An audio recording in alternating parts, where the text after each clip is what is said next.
ഉടമ്പടി എടുക്കുന്നത് 2020 ജനുവരിയിലാണ്. അതെടുക്കാനുണ്ടായ കാര്യം 2019 നവംബർ മാസത്തിൽ എൻ്റെ മോക്ക് ലുക്കീമിയ ക്യാൻസറായിട്ട് സ്ഥിരീകരിച്ചു.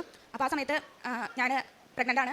27-ാം തീയതി എൻ്റെ മോളെ RCCയിൽ അഡ്മിറ്റ് ആക്കി 28-ാം തീയതി എൻ്റെ സിസേറിയൻ ആയിരുന്നു. ആ ഒരു സാഹചര്യം എല്ലാവർക്കും പറഞ്ഞാൽ മനസ്സിലാവുമായിരിക്കും. അങ്ങനെ എനിക്കാണെങ്കിൽ അവളുടെ കൂടെ പോകാൻ പറ്റാത്തൊരവസ്ഥയായി പോയി.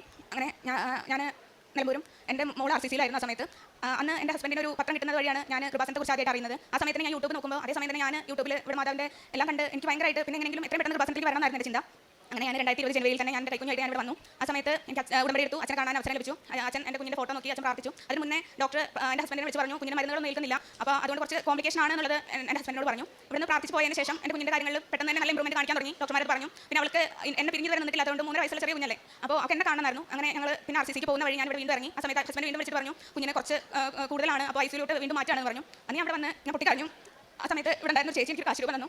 ആ കാശ് രൂപം നന്നായിട്ട് പ്രാർത്ഥിച്ചോളം പറഞ്ഞു. മാതാവിനെ ഇവിടെ എനിക്ക് അങ്ങോട്ട് കൊണ്ടുവയ്ക്കാനുള്ള അവസരം തന്നു. ആ സമയത്ത് ഞാൻ മാതാവിനോട് പറഞ്ഞത് എൻ്റെ കൂടെ വരണമായിരുന്നു. ഞാൻ എൻ്റെ മോളെ അവിടെ ICUയിൽ പോയി കണ്ട് ഞാൻ ആ കാശ് രൂപം എൻ്റെ കുഞ്ഞിന് ഇട്ട് കൊടുത്തു. അതിന് ശേഷം അവിടെ ട്രീറ്റ്മെൻറ്റ് എല്ലാം കഴിഞ്ഞു. അപ്പോൾ കുഴപ്പമില്ല, ഇപ്പോൾ സന്തോഷമായിട്ടിരിക്കുന്നത് ഞങ്ങൾ.